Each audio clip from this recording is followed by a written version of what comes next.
Selamat pagi semuanya. Sekarang adalah hari Sabtu dan gue bakal melakukan long shift. Berarti banyak banget hal-hal yang bakal gue share di hari ini, dari mulai berbagai problem dan ya sempat ada guncangan juga sih tadi malam. Ya, itu ya gue bakal ceritain lah masalahnya di sini sama kalian ya. Dan hari ini gue mangkal di biasa di spot pertama pagi-pagi ini di sini. Karena di sini ya lumayan lah pagi-pagi. Oke, jadi hal yang pengen gue share itu adalah berkaitan tentang pangkalan. Jadi semalam itu gue baru aja dari macet. Ya sebut aja anonim lah, karena buat jaga privasi dia juga. Jadi dia itu ngajak gue mangkal bareng sama mereka, sama dia gitu. Sebenarnya dibilang bareng juga nggak bener-bener bareng sih. Tapi kayak dia tuh mau pakai pangkalan gue yang nomor 2 tuh, yang deket Iki Bento yang gue pakai buat siang hari. Dia bilang kata rumahnya itu di depan situ. Gua nggak tahu bener atau enggak, soalnya kan so gue Iki Bento itu kan depannya itu kan agen warung ya, terus sebelahnya juga kan warteg, sebelahnya lagi kayak bangunan kosong gitu sih, yang biasa dipakai pedagang kaki lima buat jualan juga. Jadi dia bilang kayak gitu ya, gue kaget gue jujur, karena gue ya kalau dia emang rumahnya di situ, kenapa juga dia nggak tahu kalau gue mangkal di situ? Soalnya gue kan udah 3 bulan ya di Jago, dan mangkalnya di situ-situ aja, cuma ada 3 titik. Makanya pas dia bilang urban situ ya gue sempet bingung ya, tapi mungkin juga dia bener, mungkin di depan situ nggak bener-bener di depannya gitu. Jadi dia itu mau minta jatah buat dia pangkalan yang di nomor 2. Let's say gue bilang ya, sebenarnya bukannya pelit atau gimana nya sih ya, gue aja ya, kalian yang nontonin channel gue tahu sendiri lah ya, sales penjualan gue itu berapa ya, susah. Mungkin gue nggak tahu kedepannya mungkin lebih baik ya. Oke, yang jelas awal-awal gue jualan di sini tuh susah. Sehari gue cuma dapat 30 cup 20 cup. Itu kalian bisa lihat di Instagram gue, ada berapa 80. Soalnya gue awal-awal konten tuh lewat Instagram dulu. Penjualan gua tuh awal-awal tuh separah itu di sini. Gue nyari momentumnya dan akhirnya sekarang kayaknya udah dapet nih yang sesuai gitu. Sekarang pangkalan gue yang nomor 2 dia mau make dengan alasan katanya rumahnya di situ. Walaupun sebenarnya ya hyperlokalnya itu jauh banget. Enggak, dia hyperlokalnya bukan di sini. Malah dia sempat ngira gua hyperlokal gua itu di Harapan Mulia, padahal hyperlokal gua itu di Sumur Batu. Dia ngiranya Serdang itu nggak ada pemiliknya gitu. Padahal Serdang ini nih, daerah Serdang Baru ini, dia masuk ke grid muda dari Sumur Batu. Dan jalan Serdang Baru tersendiri itu dia di tengah-tengah gridnya, bukan di pinggiran. Mungkin kalau di pinggiran gua masih sedikit ngertiin lah ya, mungkin nempel gitu sama grid dia. Tapi dia udah beda hyperlokal, terus juga gua mangkal juga di tengah-tengah grid gua gitu. Gimana ya? Ya gue nggak mau lah terus punya pendirian ya, kalau A B gitu. Soalnya bukan apa-apa, ketika dia mau mangkal di tempat gue juga harus tahu konsekuensi yang bakal didapat. Dan gue yakin dia juga bakal nyalain gue kalau salesnya jelek. Kenapa bisa begitu? Mungkin awal-awal karena dia yang butuh, makanya dia gak komplain gak segala macam. Tapi ketika salesnya itu jelek lah, karena gue tahu betul lah ya, kalau di sini tuh lu jualan cuma ngadalin satu pangkalan nih, misalnya pangkalan pagi gue satu ngejemplok terus di situ ya, nggak pindah-pindah, nggak bakal nyampe sih, seriusan nggak bakal nyampe. Di atas rata-rata 68 cup tuh nggak bakal nyampe sih kan. Jadi emang harus pindah-pindah, karena yang seperti di konten sebelumnya gue bilang, daya beli walaupun cuma beda beberapa meter itu beda, rezekinya tuh beda. Dan kita juga dikasih fasilitas gerobakan kayak gini kan emang jualannya buat pindah-pindah. Kita juga nggak bayar sewa buat bikin pangkalan. Masa ya kita mau netep di satu tempat, nyusahin orang dong. Oke gitu caranya. Dan dia bilang katanya mau bagi lapak, udah gue di sini aja dan dia di sana gitu. Dia bilang ya lu nggak punya hak nggak ada hak kayak gitu. Karena balik lagi ya, kita punya tanggung jawab masing-masing ya. Kenapa gua bilang ini adalah hal konyol? Karena ketika kita jualan di jalan yang sama, mungkin kita kosongkan dulu lah pembeli dari daerah sininya, kita ambil pembeli dari pengendara. Misal dari pengendara itu ada 300.000, nah kita jualan di jalan yang sama. Dan alternatif ya satu jalan yang sama kita ambil jalan lurus. Masalah di sini juga nggak ada apa ya, nggak ada potongan jalan raya lain. Ini jalan-jalan itu yang tikungan-tikungan itu tuh, itu komplek itu, bukan jalan raya. Dan nggak ada arus kendaraan di sana, yang lewat situ bolak-balik ya penghuni asli situ. Kita ambil let's say berapa ya, 300.000 buat pengendara motor yang lewat. Itu tuh mau nggak mau salesnya itu bakal kebagi berapa, kebagi 2, 150. Ya mungkin nggak benar-benar rata ya, karena rezeki nggak ada yang tahu ya. Tapi ya yang namanya rezeki itu emang udah ada yang ngatur. Tapi balik lagi gimana usaha kita. Kalau kita cuma jualan di satu tempat, apa ya itu usaha kita gitu? Apa kita berpikir, wah kita udah keluar nih jualan, terus itu udah usaha kita? Enggak, usaha tuh lebih dari itu. Gua yakin orang yang pernah jualan kayak gini juga tahu lah apa yang gua omongin. Itu tuh semua tuh bullshit, nggak ada yang kayak gitu. Emang kita tuh di sini tuh emang dituntut buat bukan egois sih, lebih ke tapi tanggung jawab sendiri lah. Masalahnya kan grid itu udah disediain masing-masing, lokal juga udah ada gitu, dan mereka juga naruh orang juga di suatu tempat nggak asal-asalan gitu, sesuai kebutuhan ya.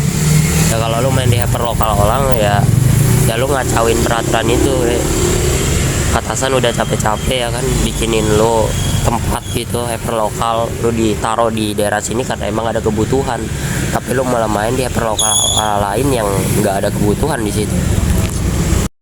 Dan mungkin juga bakal ada orang kepikiran, lagian lu jualan enak banget anjir 3 titik kayak gitu.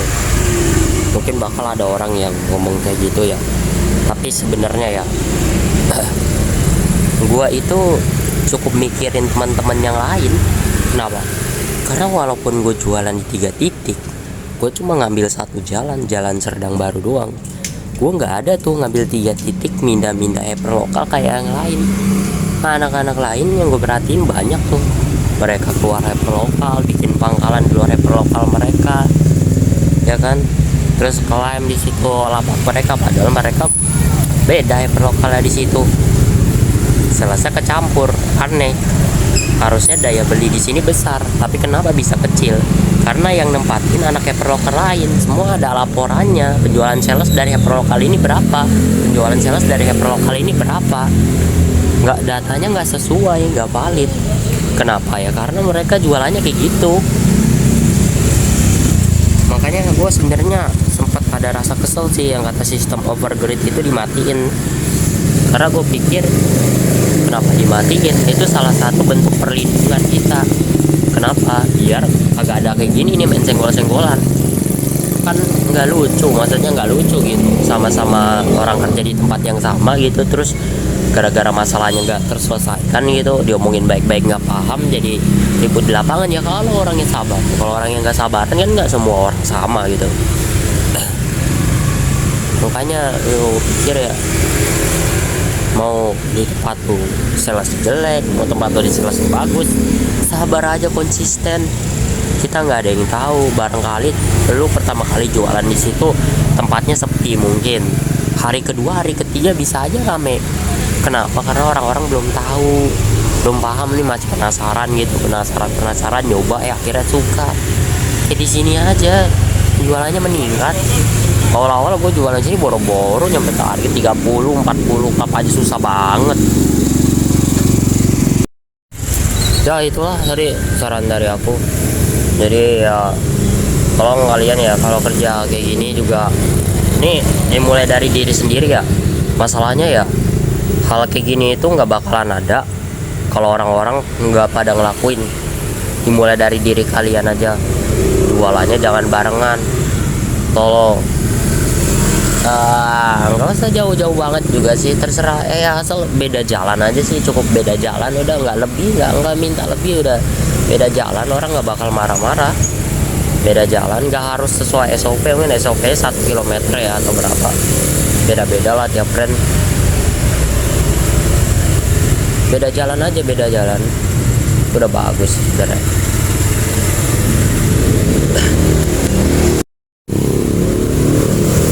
Dan juga kalian jangan nggak enakan lah orangnya, karena kadang ada orangnya yang nggak enakan, dia udah tahu dia tuh sebenarnya nggak mau gitu tapi tetap bilang iya. Jangan lah kayak gitu, apalagi kalau kalian jualan kayak gini ya, kalian nggak enakan, wah kacau kalian, kacau kalian kalau nggak enakan, seriusan.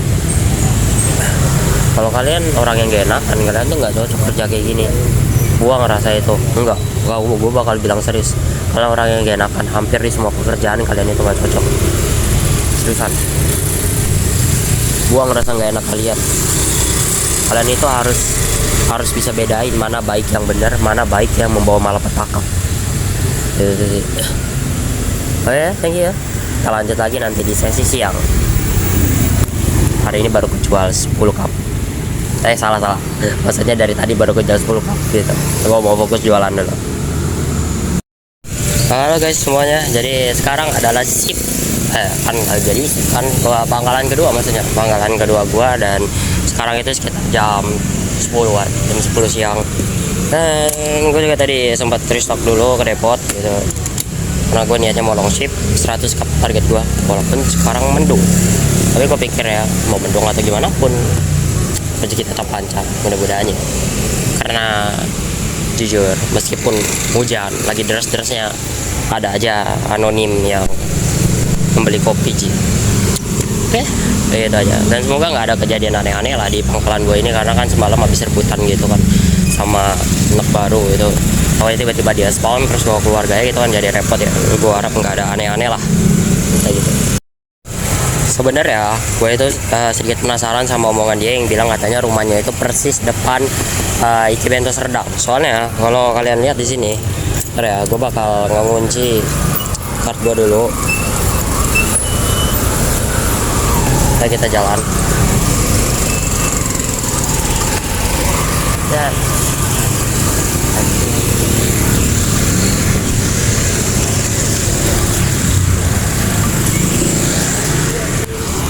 seperti yang kalian lihat, ini kan Ikibento Serdang ya. Dia bilang rumahnya itu persis di depannya. Gak mungkin dong.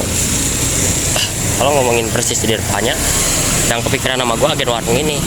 Tapi dia bilang persis di depannya sini, ada kemungkinan itu masuk ke dalam sih. Jadi nggak benar-benar persis. Tapi anehnya, kalau dia bilang dia beneran anak sini dan rumahnya di situ, masalahnya gue tiap kali restock, terus tiap kali pindah pangkalan selalu lewat situ, dan pulang juga lewat situ. Dan gue juga dari awal jualan mangkal di sini tuh udah cukup sering. Setiap hari gue mangkal di sini, walaupun estimasinya nggak jelas karena gue masih raba-raba nih momentumnya, ramenya di jam berapa gitu. Entah pokoknya bener atau enggak, bisa jadi bener, bisa juga bohong, atau bisa juga setengah bener, kayak rumahnya mau beneran deket sini tapi nggak bener-bener deket sini. Soalnya waktu gue pertama kali sama gue, dia ngeluh ada tukang bubur di situ.